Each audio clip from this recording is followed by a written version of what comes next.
바리새인 중에 니고데모라 하는 사람이 있으니 유대인의 지도자라. 그가 밤에 예수께 와서 이르되, 랍비여, 우리가 당신은 하나님께로부터 오신 선생인 줄 아나이다. 하나님이 함께 하시지 아니하시면 당신이 행하시는 이 표적을 아무도 할 수 없음이니이다. 진실로 진실로 내게 이르노니 사람이 거듭나지 아니하면 하나님의 나라를 볼 수 없느니라. 사람이 늙으면 어떻게 날 수 있어옵나이까? 두 번째 모태에 들어갔다가 날 수 있어옵나이까? 진실로 진실로 내게 이르노니 사람이 물과 성령으로 나지 아니하면 하나님의 나라에 들어갈 수 없느니라. 육으로 난 것은 육이요 영으로 난 것은 영이니 내가 네게 거듭나야 하겠다 하는 말을 놀랍게 여기지 말라. 바람이 임의로 불매 네가 그 소리는 들어도 어디서 와서 어디로 가는지 알지 못하나니 성령으로 난 사람도 다 그러하니라. 어찌 그러한 일이 있을 수 있나이까? 너는 이스라엘의 선생으로서 이러한 것들을 알지 못하느냐?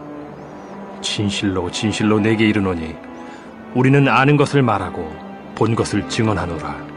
그러나 너희가 우리의 증언을 받지 아니하는도다. 내가 땅의 일을 말하여도 너희가 믿지 아니하거든.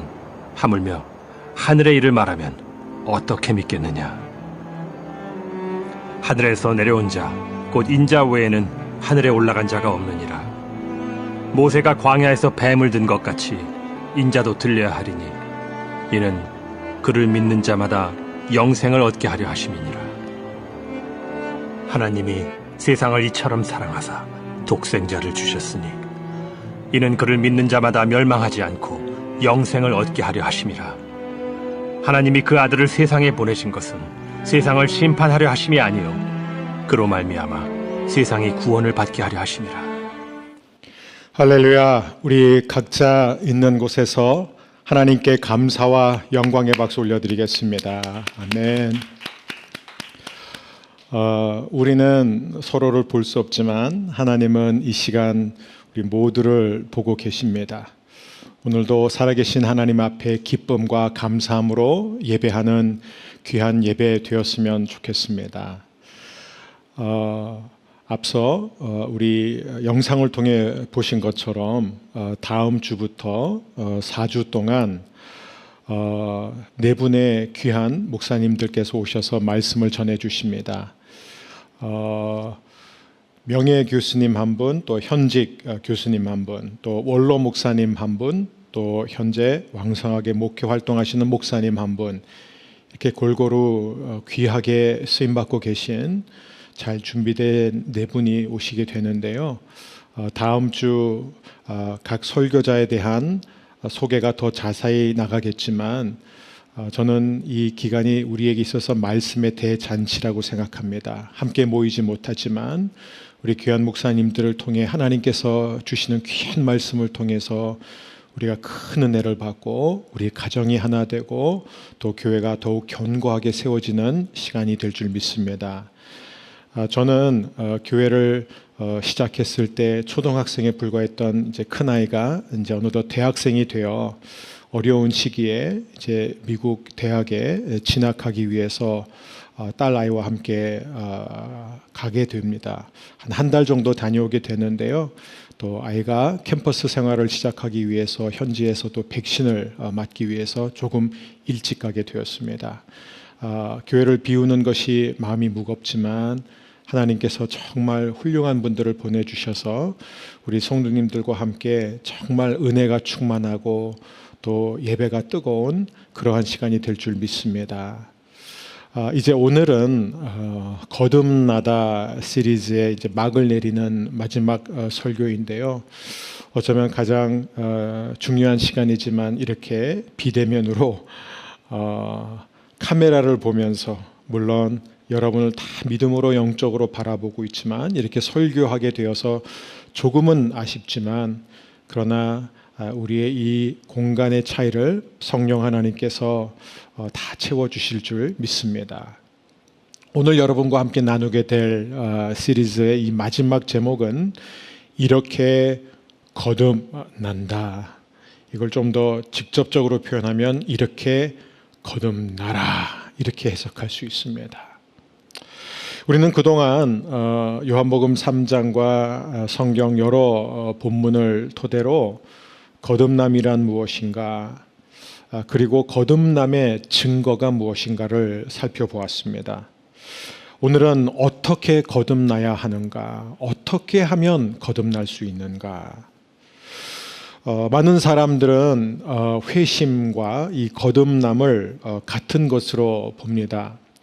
그래서 이 부분이 중요하기 때문에 이 시리즈 중간에 거듭남과 회심은 반드시 분리해야 함을 제가 강조했습니다. 왜 분리해야 하냐면 거듭남은 전적으로 하나님이 하시는 일인 반면 회심은 인간이 하는 것이기 때문에 그렇습니다. 즉 죄로부터 돌이켜서 하나님 앞에 나아가는 것은 인간의 책임이죠.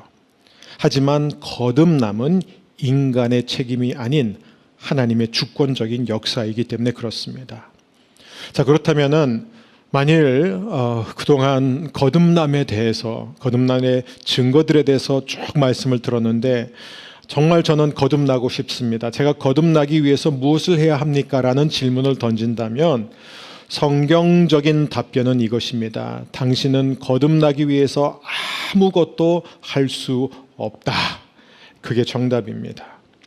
예수님은 니고데모에게 이 거듭나야 함을 말씀하신 뒤에 뭐라고 말씀하셨냐면은 바람은 자기 마음대로 부는 법이다. 그래서 사람이 바람을 보면서 그 바람이 어디서 와서 어디로 가는지조차 알 수 없다. 성령으로 태어나는 모든 사람들은 다 이와 같은 것이다. 이렇게 말씀하셨죠. 자, 이게 무슨 얘기일까요? 거듭남에 있어서 인간이 할 수 있는 것은 아무것도 없다는 것입니다. 즉 우리의 마음의 눈을 열어주시고 영의 눈을 열어주시는 분은 하나님이라는 것이죠. 인간이 스스로 자신의 마음을 열 수가 없다는 것입니다. 이게 바로 어제 우리가 토요더 깊은 예배 영혼의 사운드 트랙 시편 14편을 통해서 배운 아주 중요한 진리입니다. 하나님이 먼저 자신을 우리에게 보여주시지 않는다면, 먼저 우리의 눈을 열어주시지 않는다면 누구도 인간은 하나님을 알아볼 수 없다는 것입니다.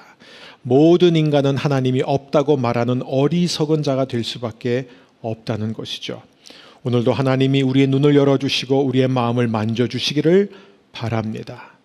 자, 그렇다면은 오늘 우리가 함께 나누고자 하는 부분은 이 거듭남과 또 회심의 관계입니다. 자, 거듭남과 회심이 별개라면, 거듭남은 하나님이 하시는 것이고 회심은 인간이 하는 것이라면은 이 둘의 관계는 어떻게 되느냐? 불가분의 관계입니다. 거듭남이 먼저 오고 하나님이 먼저 우리의 마음을 만져주시면 인간은 회심을 경험하게 됩니다. 그렇기 때문에 이 두 가지는 항상 같이 간다는 것이죠. 예수님은 분명히 말씀하셨습니다. 거듭나야만 하나님의 나라를 볼 수 있다. 그렇기 때문에 하나님께서는 오늘도 말씀을 통해서 우리의 마음을 만져주실 것인데요. 하나님께서 우리의 마음을 만져주시고 영의 눈을 열어주시면 인간이 해야 되는 것은 무엇이냐? 회개하고 믿는 것입니다. 자, 다시 이것을 정리하자면 내가 거듭나기 위해서 무엇을 하여야 합니까? 라는 질문에 대해서는 성경은 너는 아무것도 할 수 없다를 대답하고 있고요. 내가 영생을 누리기 위해서 무엇을 해야 합니까? 라는 질문 앞에서 성경은 일관되게 회개하고 믿어야 한다라고 말해주고 있습니다. 이와 같이 하나님이 우리에게 행하시는 일들과 인간의 반응, 인간의 책임에 대해서는 우리가 철저하게 구분해야 할 필요가 있습니다. 자, 그렇다면 회개와 믿음이 참 중요한데 요한복음 3장은 이 회개와 믿음에 대해서 우리로 하여금 깊이 생각할 수 있는 기회를 주고 있죠. 자, 많은 사람들은 회개하면은 무엇을 생각하냐면 주님, 제가 잘못했습니다. 제 죄를 용서해 주세요. 이렇게 회개를 생각합니다.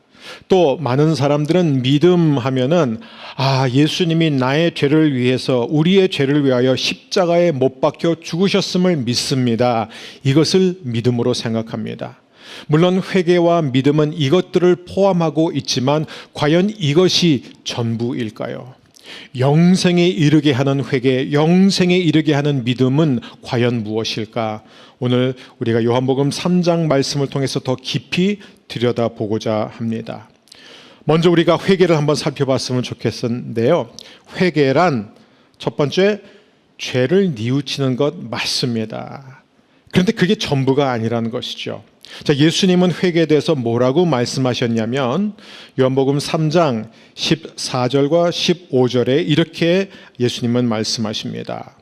모세가 광야에서 뱀을 든 것 같이 인자도 들려야 하리니 이는 그를 믿는 자마다 영생을 얻게 하려 하심이니라.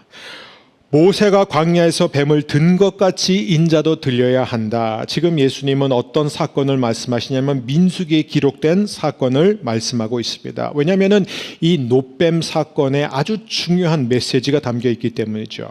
자, 이스라엘이 광야에 있었을 때 어떤 일이 일어났죠? 하나님의 백성인 이스라엘이 하나님 앞에 범죄를 했습니다. 그래서 하나님께서는 그들에게 독사를 보내셨고 뱀에 물린 자마다 죽어가기 시작했습니다. 독은 그들의 삶 속에 있는 죄를 상징하고 있었는데요. 그들 몸 안에 있는 이 독은 그들 영혼 안에 있는 죄가 지금 그들에게 무엇을 하고 있는지를 그대로 보여주고 있었던 것이죠. 그들을 죽이고 있었습니다. 그들의 영혼을 파괴하고 있었던 것입니다. 그래서 하나님은 모세를 불렀습니다. 그리고 모세는 하나님의 말씀대로 이스라엘 백성들을 죽이고 있던 그 뱀들의 형상을 딴 놋뱀을 만들어서 장대에 매달아 놓도록 하였습니다. 그리고 누구든지 그 뱀을 쳐다보기만 하면은 치유받고 구원받게 했습니다. 사랑하는 여러분, 그들은 독 때문에 지금 어떤 상황이 있었지요? 죽어가고 있는 상황이었기 때문에 움직이기도 힘들었고 그 놋뱀을 향해 걸어 나갈 수도 없었고 심지어 손을 들 힘조차 없었습니다. 그런 그들이 할 수 있는 것은 하나밖에 없었죠. 죽어가고 있는 그때 오직 장대에 매달려 있는 그 놋뱀을 쳐다보는 것이었습니다. 쳐다보기만 하면 치유받고 구원을 얻게 되었습니다. 그런데 예수님은 지금 요한복음 3장에서 이게 바로 회개하고 믿는 것이다라고 말씀하신 것입니다. 요한복음 3장이 말하고 있는 진정한 회개, 영생에 이르는 회개를 가장 잘 보여주는 역사적인 회심 사건이 바로 제가 자주 설교 시간에 인용하는 설교의 황태자였던 찰스 스펄전 목사님의 회심입니다. 그는 침례교 목사로서 19세기 영국 최고의 설교가였습니다. 그가 10대 중반 때 신앙 때문에 굉장히 많이 고민하고 있었을 때였죠. 내가 어떻게 해야 잘 믿을 수 있을까? 내가 어떻게 해야 하나님으로부터 인정받는 삶을 살 수 있을까? 그러던 어느 날 거센 눈보라가 닥쳐왔습니다. 그래서 스펄전은 본인이 다니던 침례교회에 갈 수가 없었습니다. 할 수 없이 집에서 가장 가까운 감리교회를 걸어갔습니다. 그런데 그 교회에 도착해 보니까 성도가 3명, 4명밖에 앉아있지 않았던 것이죠. 설교 시간이 됐는데 역시 그 교회 담임 목사도 눈보라 때문에 올 수가 없었던 것입니다.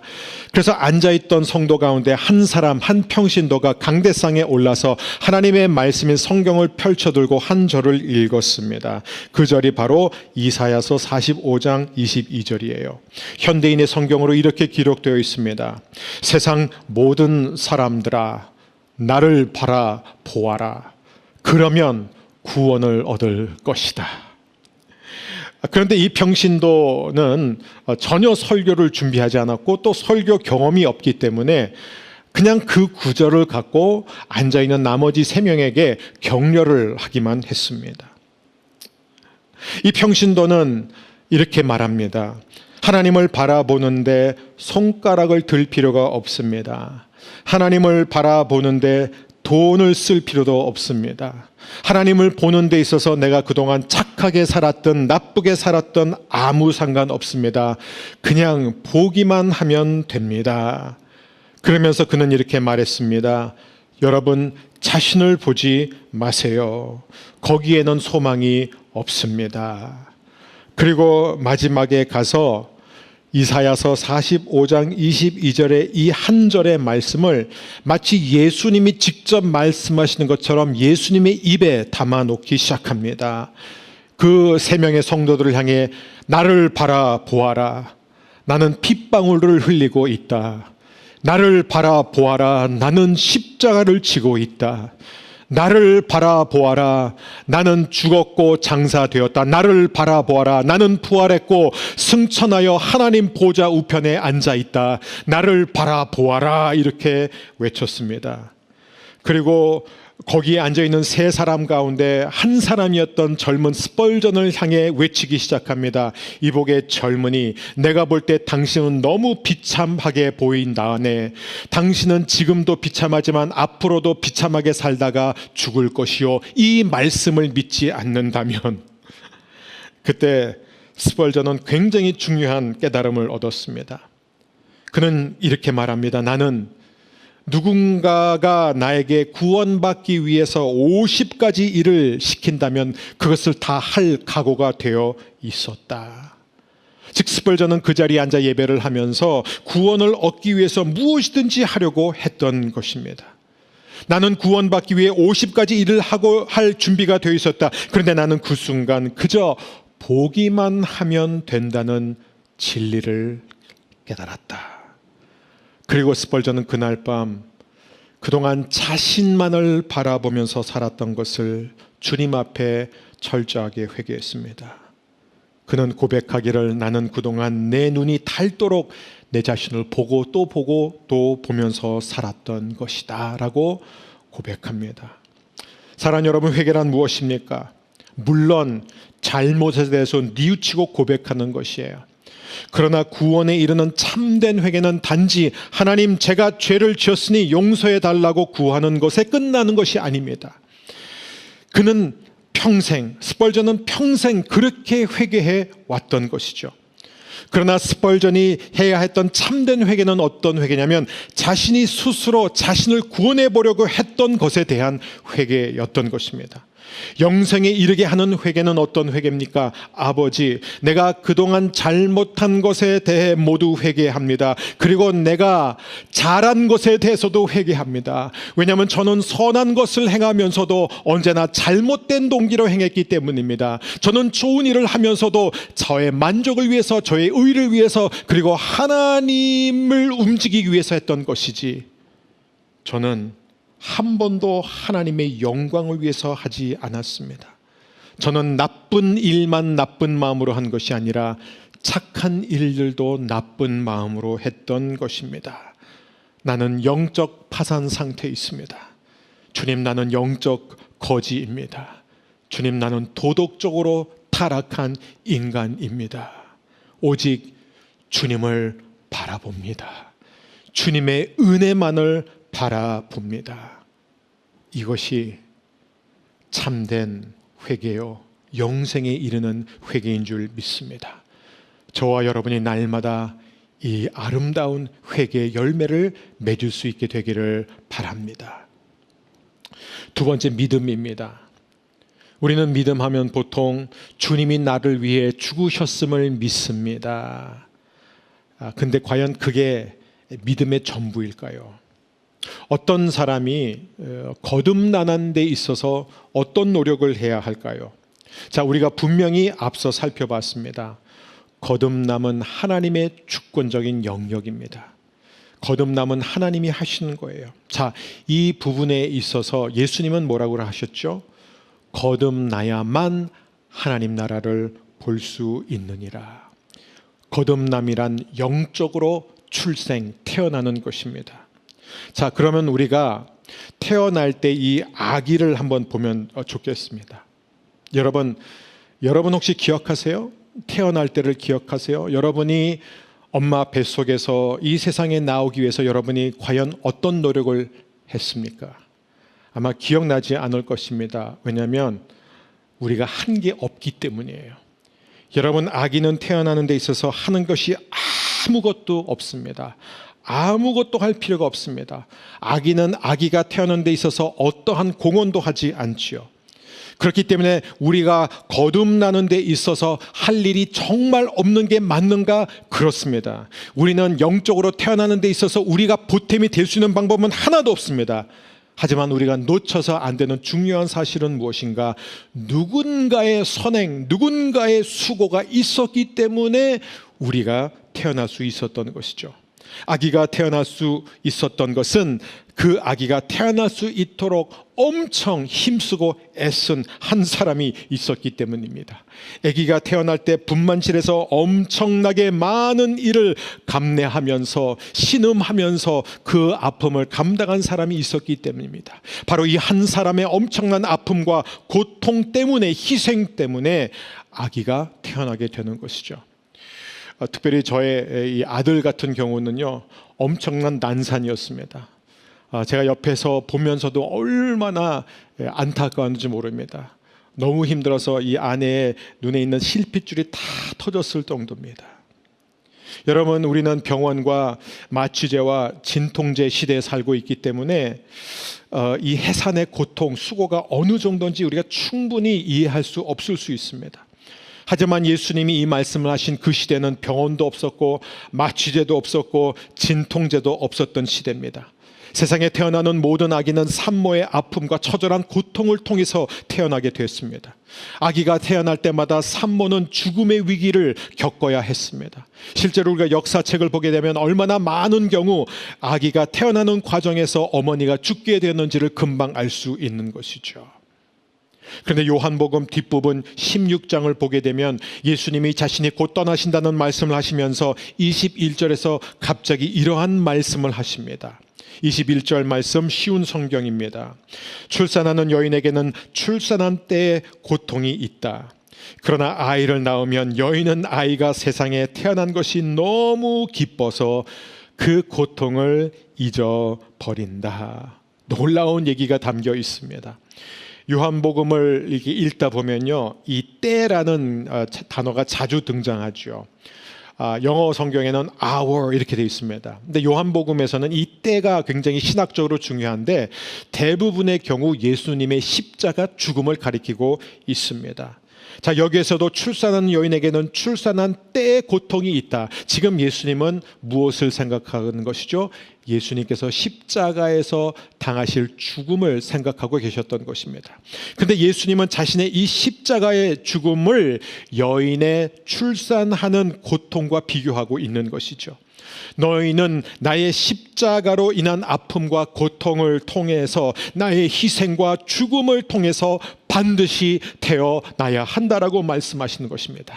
더 나아가 우리 주님은 나의 죽음을 통해 내가 다시 태어나 새 생명을 얻게 된다면 나는 너무 기뻐서 내가 십자가에서 당한 모든 고통과 수치를 다 잊을 것이다. 이것이 바로 복음의 아름다움입니다. 사랑하는 여러분, 영생에 이르게 하는 회개는 무엇입니까?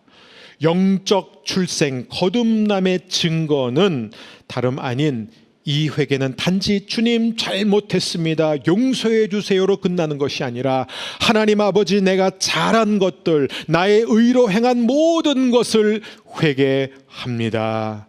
그렇게 주님 앞에 나아가는 것이에요.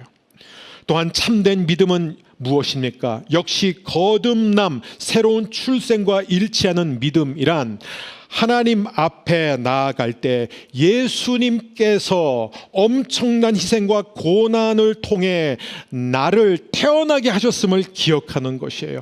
그렇기 때문에 거듭남에 있어서 내가 한 것은 아무것도 없다는 것을 알면서 오직 예수님 앞에 나아가 그분 안에서 참된 쉼과 평안과 구원의 기쁨을 누리는 것입니다. 이것이 바로 믿음입니다. 나를 구원한 것은 예수 그리스도의 행위이지 나의 노력과 나의 결단이 아니라는 것이죠. 그러므로 성경에서 회개하고 믿으라, 그러면 구원을 얻으리라, 이 말씀이 어떤 것을 의미하는지 우리는 바로 깨달아야 할 것입니다. 이제 이 시리즈를 마무리하면서 여러분에게 아주 중요한 질문을 던져볼까 합니다. 거듭났는지 어떻게 알 수 있는가? 정말 거듭나는 데 있어서 내가 할 수 있는 것이 아무것도 없다면, 그리고 영생에 이르는 데 있어서 우리가 할 수 있는 것은 회개와 믿음인데, 그것도 회개에 있어서 내가 잘한 것도 다 죄고 부족함을 하나님 앞에 인정하고, 믿음은 그저 예수님이 행하신 그 놀라운 일, 십자가를 바라보기만 하는 것이라면, 그렇다면 내가 정말로 거듭났다는 것을 어떻게 알 수 있을까? 가장 확실한 증거는 바로 요한복음의 끝으로 가서 보면은 니고데모의 모습을 통해서 우리는 알 수 있습니다. 물론 성경은 원색적으로 니고데모가 거듭났다 이렇게 기록하고 있지는 않지만, 니고데모가 분명히 거듭났다는 것을 우리는 어떻게 알 수 있냐면, 모든 성경학자들이 이구동성으로 동의하는 부분입니다. 변화된 삶을 보면 알 수 있다. 사랑하는 여러분, 우리는 오직 믿음, 즉 행함이 없는 믿음으로만 구원을 받게 되지만, 행함이 없는 믿음으로 살아가지는 않습니다. 행함이 없는 믿음으로 구원받은 사람은 반드시 행함이 따르는 믿음으로 살게 되어 있습니다. 그것이 바로 니고데모였습니다. 우리는 니고데모를 통해 어떠한 변화된 삶을 볼 수 있을까요? 니고데모와 아리마대 사람 요셉은 예수님의 시신을 담대하게 요구합니다. 빌라도를 찾아가 그 시신을 왜 요구할까요? 장사 지내기 위해서예요. 직접 그 시신을 닦고 기름을 바르기 위해서였던 것입니다. 그리고 자신의 무덤에 직접 모시기 위한 것이었습니다. 사랑하는 여러분, 지금 이 상황이 어떤 상황이었습니까? 요셉과 니고데모가 속해 있었던 유대 최고 권력기관인 산헤드린 공회에서 예수님을 정죄했습니다. 그 기관이 바로 예수님을 십자가에 처해지도록 앞장섰던, 판결을 내렸던 기관이었습니다. 그러나 그 기관의 대표적인 두 사람이 지금 사형당한 죄수를 따르는 자로 낙인 찍힐 위험을 감수하면서 대범하게 나섰다는 것입니다. 3년 6개월 동안 예수님의 모든 것을 가르침을 받은 이 제자들도 지금 너무 무서워서 다 도망가서 숨어있는 이 상황에서 이 두 사람이 아랑곳하지 않고 나타나서 자유신의 지위는 물론 목숨까지도 잃을 수 있는 위태로움을 감수하고 나갔다는 것이죠. 여러분, 이것이 진정한 변화예요. 그런데 아리마대 사람 요셉과 이 니고데모는 단지 예수님의 시신을 모셔왔을 뿐만 아니라 심지어 직접 예수님의 시신을 닦고 그 시신에 기름을 바릅니다. 여러분, 그 시대에 살아가는 사람들은 다 알지만 이것은 여인과 종들만 할 수 있는 일이었습니다. 유대인 남성, 그것도 높은 계급에 있는 남성은 절대로 할 수 없는 일이었습니다. 즉 니고데모는 지금 담대할 뿐만 아니라 자신을 철저하게 낮추고 섬기는 자로 그렇게 우리 앞에 다가오고 있습니다. 사랑하는 여러분, 모든 자존심을 버리고 여성들과 종들만 하던 그런 굳은 일까지 마다하지 않는 그 변화된 니고데모를 우리는 보게 됩니다.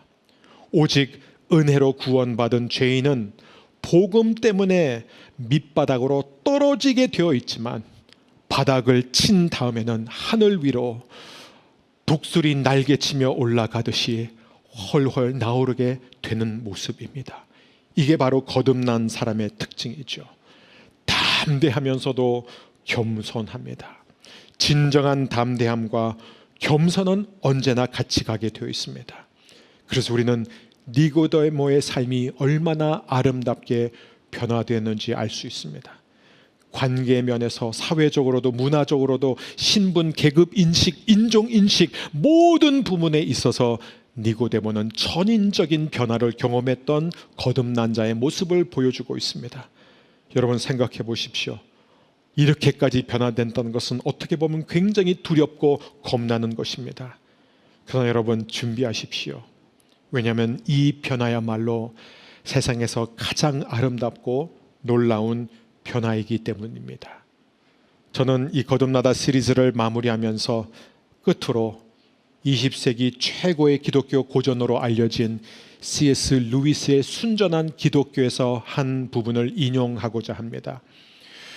순전한 기독교는 19세기, 20세기 기독교 명저 가운데 압도적인 1위를 차지한 모든 사람들이 사랑하는, 우리가 왜 믿고 무엇을 믿는지를 아주 명쾌하게 쓴 책입니다.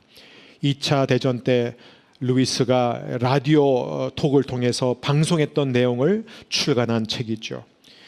이 책의 내용을 보게 되면은 하나님이 우리의 삶에 들어오셔서 나를 변화시키는 것이 얼마나 두렵고 떨리는 일인지를 보여주고 있습니다. 그러나 이 책은 강조합니다. 그러나 다른 대안은 없다. 그러면서 이렇게 끝내고 있습니다. 읽겠습니다. 이것은 삶의 꼭대기부터 밑바닥까지 관통하고 있는 원리입니다. 자신을 포기하십시오. 그러면 진정한 자아를 발견할 것입니다. 자기 생명을 버리십시오. 그러면 생명을 얻을 것입니다. 죽음을 받아들이십시오.